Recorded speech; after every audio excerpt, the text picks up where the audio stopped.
2 تا فال توی یک ویدیو امروز براتون میگیرم که فال اولی فال کراش هست و دومی فال سینگل ها. اگر که روی کسی کراش ندارین و یا حتی متأهل هستین، فال کراش رو حتما ببینید، به دلیل اینکه شاید کسی روی شما کراش داشته باشه که شما نمیدونید. کراش معنیش این هستش که یک کسی از یک کسی خوشش بیاد. این معنا رو نداره که حتما اون شخص نمیدونه، میتونه هم اون شخص بدونه. کراش فقط و فقط معناش این هستش که یک کسی از یک کسی دیگه خوشش میاد ولی رابطه خاصی بینشون نیست. فقط همین.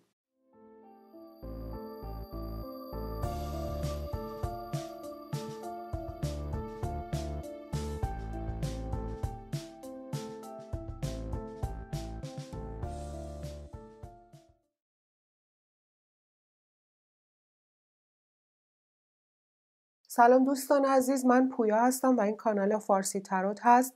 دوستان عزیزم، اینجا تنها کانال فارسی تروت هست. همیشه اسمش فارسی تروت بوده. جدیداً به پویا فارسی تروت تغییر نام دادیم، ولی خواهش میکنم توجه بکنید، به دلیل اینکه اشخاصی اسم فارسی تروت رو توی تیتر ویدیوهاشون استفاده میکنن، حتی برای کسانی فال گرفتن به اسم من. و دوستان عزیز، من به هیچ وجه نمیتونم از این موضوع جلوگیری بکنم یا مسئول این مورد باشم. شما باید حواستون رو جمع کنید که ببینید کدوم کانال رو دارین تماشا میکنین و چه اینفورمیشن و اطلاعاتی رو دارین میگیرین. متوجه هستین؟ این به هیچ وجه من کاری در این مورد نمیتونم بکنم که دیگران اسم فارسی تروت رو توی تیتر ویدیوهاشون مینویسن. اول هم حدود 1.5 سال اسم کانال من فارسی تروت بود و مجبور شدم به پویا فارسی تروت تغییر نام بدم به دلیل این اتفاقاتی که داشت میافتاد و سوء استفاده هایی که از نام فارسی تروت میشد. به هر حال من تنها کانالی که روی یوتیوب دارم این هست که اول اسمش فارسی تروت بوده و تنها کسی که توی این ویدیوها صحبت میکنه من هستم. هیچ کس دیگه‌ای با من همکاری نمیکنه توی این ویدیوها. وبسایتمون هم همین فارسی تروت هست که اینجا گذاشتم. تمام مشخصات توش هم کاملا درست هست و یادتون باشه فال خصوصی نمیگیرم، فقط مشاوره و لایف کوچینگ میکنم که شرایطش رو باید توی وبسایتمون دنبال بکنید. از دوستان قدیمی تر که این موضوعات رو میدونن عذرخواهی میکنم که سرتون رو هر از گاهی من اینجا درد میارم راجع به این موضوع، ولی مجبور هستم دوستان. خب دوستان عزیزم، اول اینجا رو براتون تطهیر میکنم این فضا رو از هر ناپاکی. تنها موجوداتی که از جنس نور هستند به این مکان راه دارند. شمعتون رو براتون روشن میکنم. تمرکز کنین روی ارتعاش صدای کاسه و آرزو و نیتتون رو در کائنات بذارین.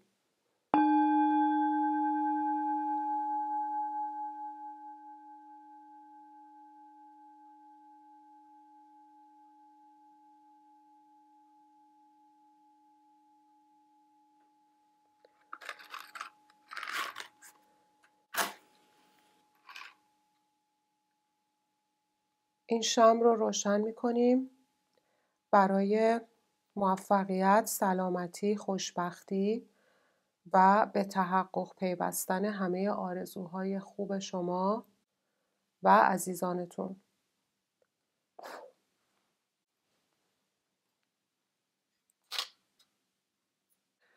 از 5 تا دک براتون استفاده میکنم اینجا. اول شروع میکنیم با فال کراش. 2 تا گزینه داریم. گزینه اول سنگ سلنایت هست و گزینه دوم آمتیست هست. خب دوستان، اینجا میبینید که 2 تا آپشن داریم. میتونید 2 نفر رو انتخاب کنید، میتونید هیچ کس رو انتخاب نکنید، میتونید یکی از این سنگ ها رو انتخاب کنید حتی اگر که هیچ شخص خاصی توی نظرتون نیست و فقط میخواین ببینید که کی روی شما کراش داره. به هر حال که شما باید هر 2 تا آپشن رو گوش کنید طبق معمول، چون فال عمومی هست و ممکنه جواب شما توی گروهی باشه که انتخاب نکردین، یعنی انتخابتون رو اشتباه انجام بدین. به هر حال اگر شخص خاصی توی نظرتون هست، اون شخص رو وقتی که صدای ارتعاش کاسه رو دارین گوش میکنین اون شخص رو تصور کنین. اگر شخص خاصی نیست که فقط به صدای ارتعاش کاسه گوش کنین.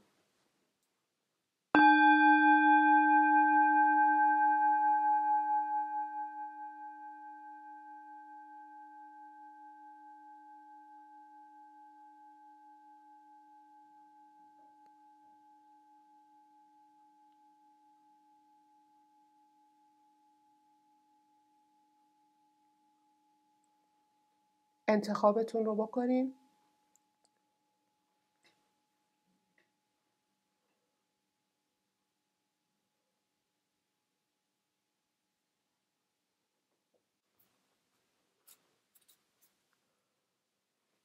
و فقط تمرکز کنین روی بر زدن من.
انرژی تمام کارت ها امروز خیلی زیاده. تمام کارت هایی که من توی دستم میگیرم احساس میکنم دوستان شمایی که نشستین همه خیلی دارین انرژی میذارین روی این موضوع.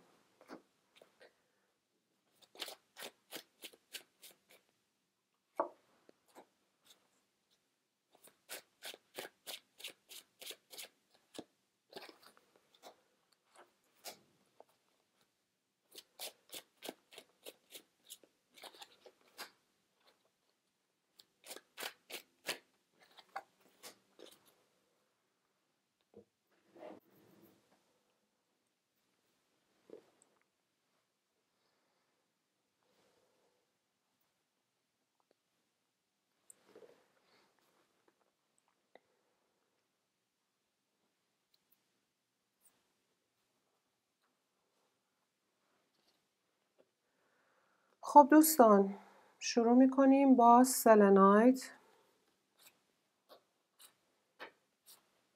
آپشن اول.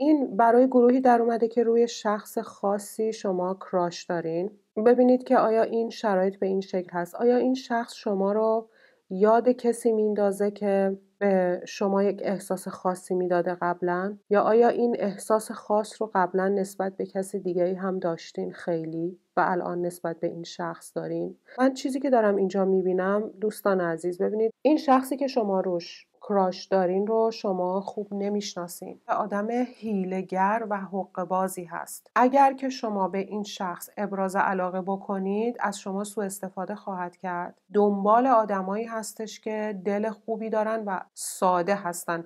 کلا هم آدمی هستش که خوبی رو به پای سادگی و ضعف میذاره. یعنی حالتش مثل کسی میمونه که رفته شکار. کسی که میره، فرض کنید یک حیوانی که داره میره شکار میکنه، ضعیفترین طعمه رو میفته دنبال ضعیفترین طعمه، و این شخص هم اینطوری هست کارش، دنبال ضعیفترین طعمه میفته و دنبال، ببینید وقتی که این شخص تشخیص بده که شما روش کراش دارین، شما در واقع ضعیفترین طعمه هستین، چون که آردی خودتون از این خوشتون میاد بدون اینکه این شخص رو بشناسین. میدونید چی میگم؟ این شخص خیلی این کاره هست، یعنی کارش این هستش که از دیگران سوء استفاده بکنه و اینکه بفهمه که شما روش کراش دارین، خب شما دارین بهش میگین که یک طعمه خیلی ضعیف هستم که میتونی به راحتی از من سوء استفاده بکنی. این شخص خوب در نیامده دوستان عزیزم برای شما. این ریدینگ داره به شما میگه که اگر متوجه بشه یا اگر متوجه هست که شما ازش خوشتون میاد، دست رد به سینه‌تون نخواهد زد به دلیل اینکه شما رو به شکل یک طعمه‌ای که بخواد ازش سوء استفاده کنه نگاه میکنه و ممکنه که حتی خیلی هم گولتون بزنه و یه جوری رفتار کنه که شما فکر کنید خیلی ازتون خوشش میاد. و این گول زدن و سوء استفاده میتونه به هر شکلی باشه دوستان. چون فال عمومی هست، من کارت بیشتری نمیکشم که دوستان دیگه همه بمونن توی این ریدینگ. به هر حال نکته مهم این هستش که ببینید میتونه یه کسی به خاطر سکس باشه که فقط شما رو گول بزنه که بگه آره منم عاشقتم و دوستت دارم، ولی فقط شما رو به خاطر روابط جنسی بخواد و حتی با دیگران هم هست و شما رو کاملا یک چیز دیگه توی ذهنتون به وجود بیاره، یک چیزی که واقعیت نداره و شما فکر کنید که شما الان توی رابطه هستین با این شخص و این شخص فقط با شما هست، ولی کاملا دروغ خواهد بود این داستان. یا اینکه میتونه برای به هر حال پول باشه یا هر چیز دیگه ای، برای اینکه حتی من این رو دارم میبینم برای بعضیاتون که این شخص برای پر کردن خلأهای خودش بخواد با شما باشه. این هم خیلی احتمالش هست، چون ناین آف پنتکلز پهلوی 7 آف سوردز در اومده، این رو دارم میگم. میتونه به خاطر خلأهایی باشه که الان در زندگیش احساس میکنه و باز این خلأها هر چیزی میتونه باشه. میتونه خودش از یک رابطه طولانی مدتی بیرون اومده باشه و احتیاج داشته باشه که سر خودش رو با کسی گرم بکنه. میتونه این خلأ رو داشته باشه، آدم خودشیفته‌ای باشه و احتیاج داشته باشه که دیگرانی باشن که بهش دائما احساس تایید شدن رو بدن و دوست داشته شدن رو. هر چیزی میتونه باشه.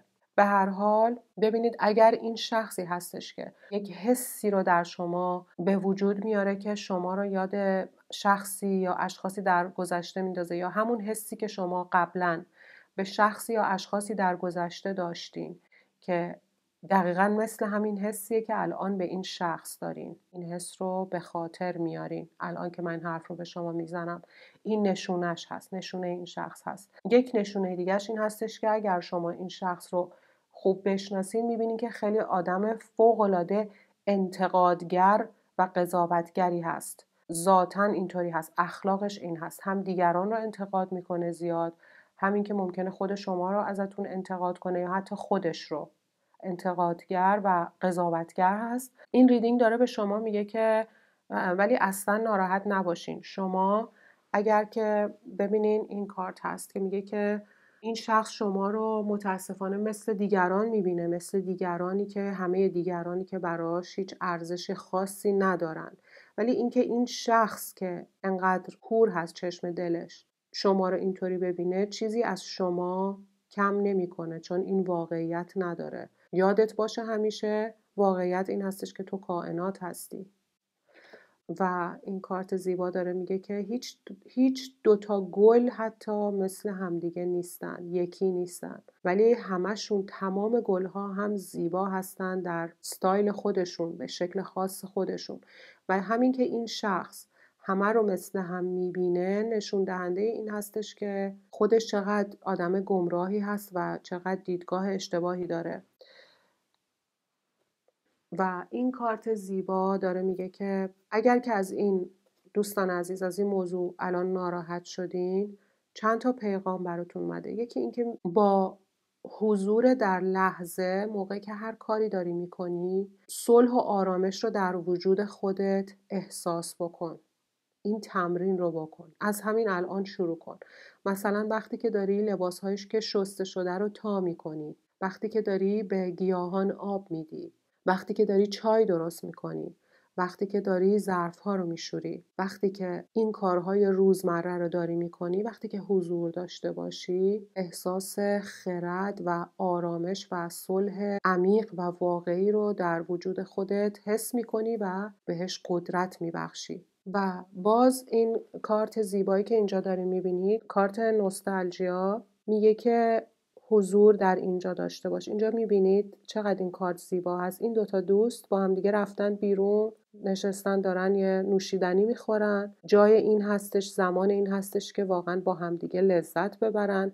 ولی یکیشون میبینید توی دنیای خودش هست، توی فکرهای خودش غرق هست. این ریدینگ زیبا داره به شما میگه که این حالت رو نداشته باشین. از توی فکر و خیال خودتون بیاین بیرون، حضور داشته باشین. و همچنین داره به شما توصیه میکنه که با آدمهایی که توی زندگیتون که پایدار هستن، یعنی حالت امن و اطمینانی به شما میدن از وجودشون، با اونها بیشتر ارتباط برقرار کنید. وقتی هم که باهاشون هستین حتما حضور داشته باشین. غرق نشین در خاطرات گذشته یا در هر فکر و افکار و احساسات خاصی که سراغتون میاد. به نظر میرسه که شما خیلی غرق هستین توی فکر و خیال خودتون. خب بذارین گزینه بعدی رو نگاه کنیم.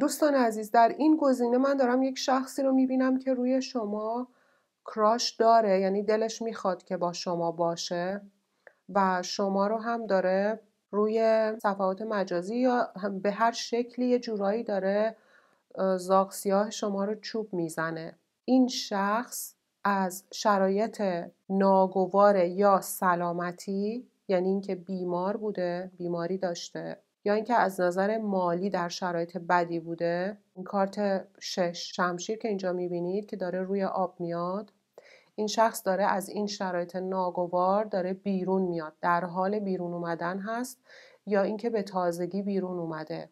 این مشخصاتش هست و شما رو انگار همه اون چیزهایی میبینه که همیشه میخواسته، ولی خیلی این رو فکر میکنه که باید یک تغییر خیلی فوق‌العاده بزرگی رو باید اول در خودش و در شرایطش ایجاد بکنه که بعد بتونه سراغ شما بیاد و حالا پیشنهادی بهتون بده یا هر چیزی. و حتی فکر میکنه که نه تنها یک تغییر خیلی بزرگ در خودش باید ایجاد بکنه، بلکه یک تغییر بزرگی هم باید در شرایط شما پیش بیاد. شرایط شما هم به شکلی هستش که ایشون فکر میکنه که باید این تغییر بزرگ در یک تغییر هم در شرایط شما پیش بیاد که این کار شدنی باشه. ولی جالب اینجاست که با این وجود کاملا ناامید نیست، یعنی 100% ناامید نیست. اگر که شما صفحات مجازی هم ندارین، با این وجود این شخص یه جورایی با شما آشنا هست از طریق فامیل، شاید فامیل دور یا آشنا یا جایی که مثلا شما تحصیل کردین، به هر شکلی میتونه باشه، ولی از طریق افراد و اشخاصی یه مقدار از شما باخبر هست، یعنی پیگیر زندگی شما هست. در ضمن دوستان این چیزهایی که دارم میگم میتونه هم برعکس بشه، یعنی او بشین شما و شما بشین او. این رو هم بگم چون خیلی از دوستان توی کامنت ها سوال میکنن. همیشه این احتمالش هست توی فال عمومی، یعنی اگر شما الان این شرایطی که دارم میگم به خودتون خیلی میخوره، پس این داره برای شما در میاد، یعنی برعکس کنین او و شما رو. متوجه هستین؟ این شخص خیلی خوشبین هم هست در ضمن، یا اگر خود شما هستین داره این ریدینگ به شما میگه که خوشبین باش و در ضمن داره بهتون میگه که این شخص خیلی خوشبینانه توی ذهنش یک شرایطی رو داره تصور میکنه و برنامه ریزی میکنه و نقشش رو میکشه. متوجه هستین؟ و این ریدینگ داره به شما میگه که شما در آینده نزدیک هم یک چیزی مثل دعوا یا از پشت سر خنجر خوردن، البته میتونه سایزش خیلی کوچیک باشه، یعنی این مسئله خیلی بزرگی فکر نمی کنم باشه. این کارت رو میبینید که یک دست هست و میبینید که این 5 شمشیر در واقع 5 تا سوزن هست. اینو من به این حالت میبینم که دست کسی هستش که دست دوستی هست انگار، یا آشنایی هست که مثلا شما رو نوازش میکنه، ولی این شمشیرها، این سوزنهای کوچیک خراش میده و اینو من این مقدار حالت از پشت خنجر زدن دارم میبینم. ولی به هر حال این سوزنها میبینید که خنجر و شمشیر نیست، سوزن هست، یعنی کاری به شما نمیکنه، اونقدر ضربه‌ای به شما نمیزنه. ولی مواظب اشخاصی که بهتون خیلی نزدیک هستن و مثلا بهتون خیلی میخوان خوبی بکنن و شما رو نوازش بکنن باشین. این ریدینگ داره این رو به شما میگه، مواظب باشین، چون آدم خنجر رو از خودی میخوره. ولی در عین حال هم یک گنجی، یک چیز خوبی رو شما به زودی پیدا خواهید کرد. هر چیزی میتونه باشه. و در ضمن این ریدینگ داره به شما میگه که درسته که تو همیشه میتونی یه آدم خوشگلتر، خوشتیپتر، عاقلتر، ثروتمندتر، جوانتر، باحالتر پیدا بکنی. هست. ولی یادت باشه که هر آدمی بیشترین چیزی که یاد میگیره، بیشترین مقداری که میخنده و بزرگترین لبخندهایی که میزنه با اونهایی هستش که already توی زندگیش هستن. و این ریدینگ داره به شما میگه که شما موقعی خوشحال خواهید بود که زندگیتون رو با همین اشخاصی که توی زندگیتون هستن ازش لذت ببرین، نه اینکه دنبال یک آدم جدیدی باشین که خیلی با همه فرق کنه و از همه بهتر باشه و بیاد شما رو حالا خوشحال و خوشبخت بکنه. البته متوجه هستم که کراش منظور موضوع احساسی هست، ولی این ریدینگ داره به شما میگه که به هر حال وقتی که شما از آدم‌هایی که توی زندگیتون هستن و باهاشون بهتون خوش میگذره با اونها هستین و قدر اونها رو میدونین و این دنبال کسی گشتن یا منتظر کسی بودن رو قطع میکنید، اون موقع هستش که فرکانس شما، انرژی شما در اون حدی میشه که بهترین اشخاص رو هم به توی زندگی خودتون جذب میکنین. و این کارت زیبا داره به شما میگه که چشماتو ببند و به خودت بگو که تو لیاقت این رو داری که احساس خوشحالی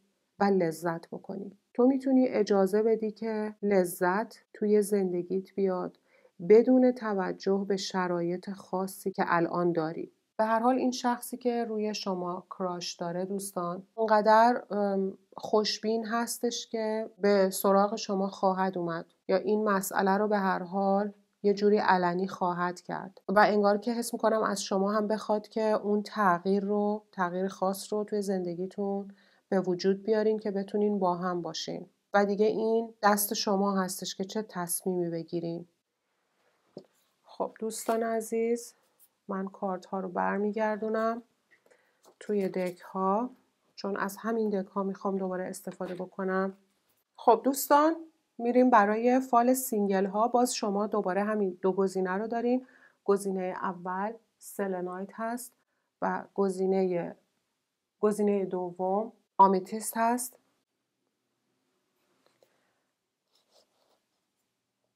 چون فال عمومی سینگل ها هست ازتون میخوام که روی شخص خاصی اینجا شما نیت نکنین. بهتره که فقط به صدای ارتعاش کاسه گوش کنین و ببینین که کارت ها براتون چه پیغامی دارن.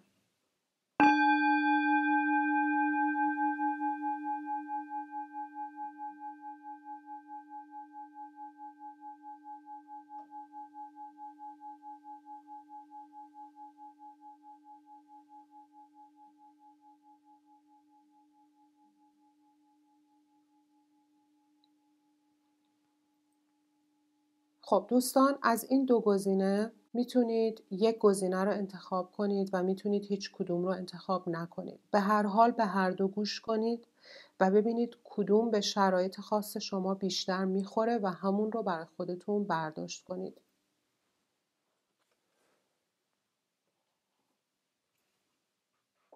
علت اینکه این کار رو میکنیم این هستش که فال عمومی هست. عده زیادی نیت میکنن، انرژی های زیادی در کار هستن و خود شما هم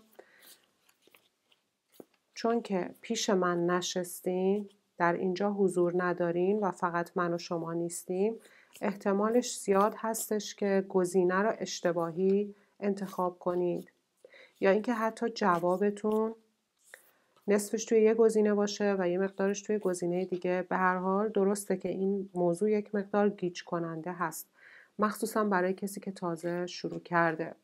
ولی اگر چند بار این کار رو انجام بدین، تبحر پیدا میکنین در این کار و خودتون به راحتی میتونین قسمت هایی رو که مربوط به خودتون هست رو استنباط کنید. و این هم که به دل شما چی بیفته، این هم خیلی مهمه. ممکنه من یه صحبتی بکنم که این صحبت فقط به دل شما خیلی بیفته که این درسته. این هم خیلی مهمه، چون یه چیزی وقتی که به دل شما میفته دیگه همگانی نیست، به دل شما افتاده و از حالت عمومی بودن فال خارج هست. خب من این بار دک رو از این طرف بر میزنم.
خب دوستان شروع میکنیم. اول با گزینه اول که سلنایت بود.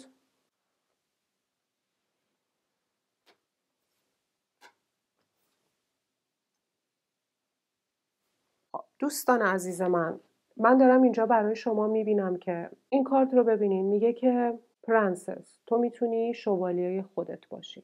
فکر نمی کنم احتیاجی به توضیح داشته باشه. چه خانوم هستید و چه آقا فرقی نمیکنه. ولی اگر که فکر میکنید که یه کسی میاد با عشق خودش، با توجه دادن به شما حال و روز زندگی شما رو بهتر میکنه، در اشتباه هستین. شوالیه خودت باش. شوالیه کسی هستش که میاد و پرنسس رو نجات میده. شما خودتون میتونید خودتون رو از هر چیزی که احساس میکنید که سینگل بودن، هر کمبودی که داره، شما میتونید خودتون رو نجات بدین. یعنی خودتون رو مثل اون شوالیه خودتون اون کار رو برای خودتون انجام بدین. موردی که من اینجا خیلی مهم دارم میبینم این هستش که شما روی خودتون زیاد حساب نمی کنید. به خودتون ببینید اینجا گفته که give yourself much more credit. رو خودت خیلی بیشتر حساب کن. خودت خیلی بیشتر از اینها توانایی داری. رو خودتون اصلا زیاد حساب نمی کنید. شما ببینید اینجا در کارت های ترات که کارت هرمت برای شما در اومده. ببینید شما این تنهایی براتون رقم خورده برای مدتی توی زندگیتون که این مدت زیادی میتونه باشه، ولی این رو روح خودتون انتخاب کرده برای اینکه برای شما بهترین راه هست فعلا. البته که من دارم میبینم، ببینید نایت آف وانز کسی هستش که برای شما داشتن یک رابطه فان، رابطه جنسی و رابطه‌ای که توش بهتون خوش بگذره و فان باشه، اینجور اشخاص برای شما هستن. ولی کارت هایروفنت داره به من میگه که شما ولی خیلی رابطه، حالا اگر ازدواج هم نباشه، ولی شما انگار که فقط و فقط یک رابطه فوق‌العاده جدی رو میخواین و قبول دارین. انگار که فقط اگر یک رابطه فوق‌العاده جدی در حد ازدواج باشه، شما اون موقع اون خوشحالی و خوشبختی نهایی رو در اون میبینید و این اشتباه هست. حتی این ریدینگ داره به شما توصیه میکنه که یاد بگیر که با اشخاص یا شخص به درد بخور بتونی فان داشته باشی، نه با هر کسی. ولی متوجه هستین؟ شخصی که به درد فان بخوره، یعنی بشه بهش اعتماد کرد و آدم عوضی نباشه، آدم خوبی باشه و بشه باهاش بهتون خوش بگذره، خیلی هم خوب هست، برای اینکه این انرژی رو در شما به وجود میاره، فرکانسی رو در وجود شما میذاره که شما به خوش گذشتن، به لذت بردن از زندگی اهمیت میدین، برای زندگی خودتون ارزش قائل هستین، برای لحظه های خودتون، برای اینکه کاری بکنید که بهتون خوش بگذره براتون مهم هست. خوشحالی و خوشبختیتون وصل به این ایده نیستش که حتما یه کسی باید بیاد و تا آخر عمرتون با هم دیگه چیک تو چیک بشین. متوجه هستین؟ ببین این کارت هم داره میگه که get outside and allow mother nature to lift your spirit. شما بیشتر باید از خونه بیرون برین. این خیلی مشخص هست. ببینید هم این کارت موو داره این رو میگه که برو از خونه، برو بیرون، زیادی تو خونه نشستی. همین که این کارت پرنسس هایی بودن در زمان قدیم که انگار توی قلعه حبس شده بودن و یک شوالیه باید میومد نجاتشون میداد. این داره به طعنه میگه که شما زندگیتون رو این مدلی کردین انگار. و اینجا هم که دارم میبینم این خیلی واضح هست. این نایت آف وانز، شوالیه چوب دست هستش که کسی هستش که منظور این هستش که شخص یا اشخاصی هستن که برای فان داشتن خوب هستن توی زندگی شما، برای خوش گذشتن و لذت بردن از زندگی به درد این کار میخورن. ولی شما به حالت هرمت، به حالت تنها نشستین به دلیل اینکه به اشتباه فکر میکنید که فقط یا باید رابطه فوق‌العاده مهم و همیشگی باشه یا هیچ. این طرز فکر ارتعاش شما رو خیلی پایین میاره، چون معناش این هستش که شما به لذت بردن از زندگی اهمیت نمیدین، به لحظه های زندگی اهمیت نمیدین، به روز روز زندگی اهمیت نمیدین. یه چیزی انگار یه نتیجه‌ای در آخر فقط براتون مهمه و این فوق‌العاده ارتعاش اشتباهی هست. متوجه هستین دوستان؟ این ریدینگ نمیگه که شما هرگز ازدواج نخواهید کرد، ولی این تنهایی شما رو خودتون انتخاب کردین، روحتون انتخاب کرده. برای همین هم هستش که این کارت هرمت اولین کارتی بود که از دک تروت براتون بیرون اومد. مشخص هستش که حداقل برای مدت زمانی که مدت زمان طولانی هم هست، شما قراره که سینگل باشین، یعنی با کسی به حالت رابطه جدی قراره که نباشین. ولی به هر حال تروت کلا در آینده خیلی دور رو هیچ وقت جواب نمیده. البته خیلی از انواع انرژی خانی ها آینده دور رو جواب نمیدن. کلا اصلا انرژی خانی با آینده خیلی دور ارتباط برقرار نمیکنه. بنابراین این مربوط به انرژی های فعلی در زمان حال هست این موضوع. خب دوستان، بذارین اون یکی گزینه رو هم براتون ببینیم.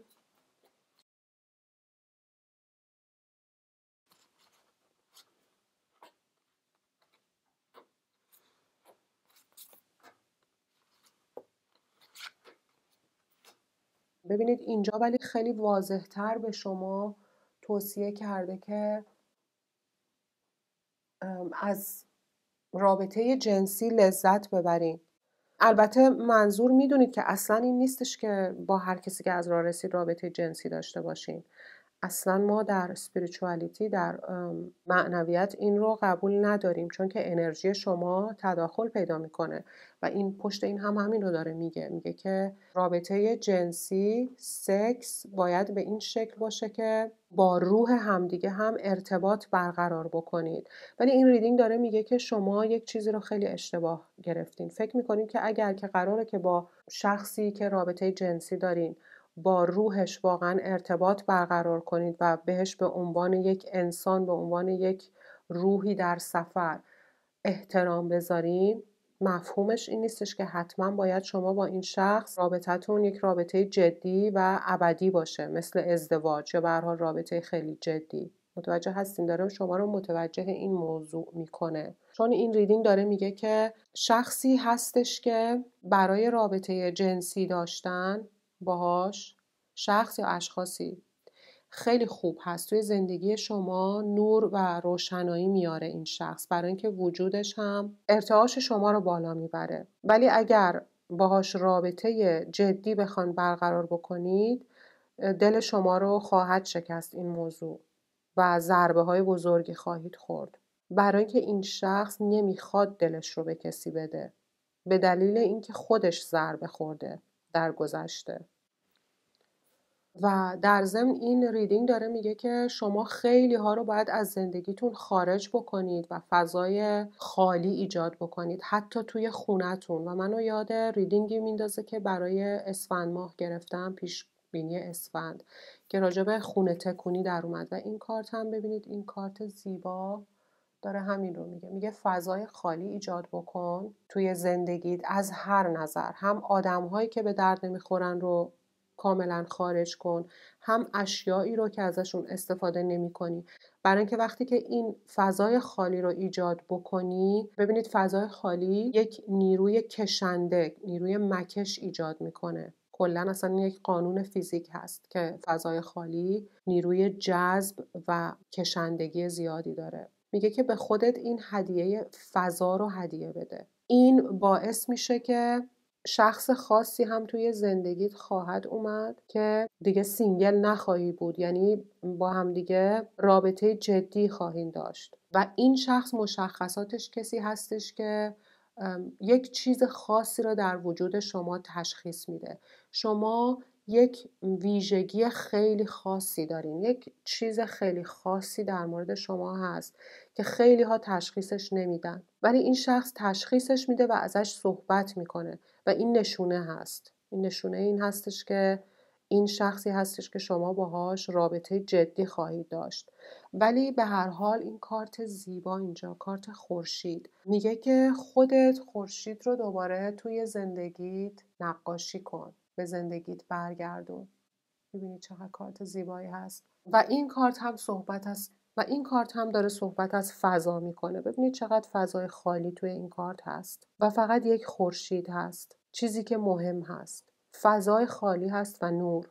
و این کارت چریات اینجا داره به من میگه که شما وقتی که فضای خالی رو به وجود بیارین، هر چیزی که به درد نمیخوره. ببینید من در مورد توی اون ریدینگی که داشتم در مورد پیشبینی اسفند ماه میگفتم که چیزهای قدیمی یا هر چیزی که استفاده نمی کنید انرژی منفی داره. منظورم از اون اشیاء قدیمی نبود که استفاده می کنید. شما ممکنه فرض کنید یه صندلی خیلی قدیمی دارین، آنتیک دارین، ولی واقعا ازش استفاده می کنید. یا حتی میتونه توی دکور باشه، ازش استفاده هم نمی کنید، ولی مثلا آینه شمدون مادر بزرگتونه، یا حتی یه دونه چراغ نفتی مربوط به مال قدیم هست که مال کسی بوده که به شما رسیده، ولی توی دکور خونتون هست و واقعا وقتی که نگاش میکنید ازش لذت میبرید و کلی معنا و مفهوم داره براتون. اون موقع دیگه اون شیء قدیمی انرژی منفی نداره، چون داره به شما انرژی مثبت القا میکنه. ولی اگر چیزی هستش که جایی گذاشتین توی خونتون که ازش استفاده نمی کنید، استفاده نکردید و استفاده هم نخواهید کرد و فقط نگه داشتین برای روز مبادا، حتی اگر که اون نو هم باشه، قدیمی و کهنه هم نباشه، اون هستش که انرژی منفی داره. و باز اینجا من دارم میبینم که به شما توصیه شده اگر خالی بکنین دور و برتون رو، هم از اشیا، هم از آدم‌ها، هم از کارهای بیخودی که هیچ سرویسی به شما نمیدن توی زندگی، هیچ خوبی برای شما، هیچ نفعی برای شما نمیارن، هیچ کاربردی ندارن و فقط جا گرفتن به هر شکلی. اینها رو بیرون کنید از زندگیتون، این فضای خالی زیبا رو به وجود بیارین و اونجاست که میتونین خورشید رو هم خودتون توش نقاشی کنین. و بعد این چریات که پلوش در اومده و میبینید که سرش هم به این سمت هست و به این سمت داره میاد، به سمت شما میاد. این شخصی که قراره که باهاش رابطه جدی داشته باشین ولی به هر حال پیغام مهم این ریدینگ این هم بودش که رابطه جنسی درست و با معنا مفهومش این نیستش که قرار شما یک عمر با هم دیگه باشین. مفهومش این هستش که رابطه‌ای که با هم دارین درست و صحیح هست، با احترام هست، با آنستی هست، با درستی هست و هر دو همدیگر رو واقعا بر اساس استانداردهای خاصی انتخاب کردین. متوجه هستین؟ این ریدینگ 2 تا پیام اساسی داشت برای شما. دوستان عزیزم، براتون آرزوی بهترین ها رو دارم. از زندگی سینگلی خودتون هم استفاده بکنین، واقعا لذتش رو ببرین. اکثر آدم‌ها که متأهل هستن متاسفانه امروز خوشحال نیستن و آرزوشون بود که جای شما باشن و آزادی‌های شما رو داشته باشن و انتخاب‌های بهتری توی زندگیشون بکنن. دوستان عزیزم، تا ویدیوی بعدی در پناه حق باشید.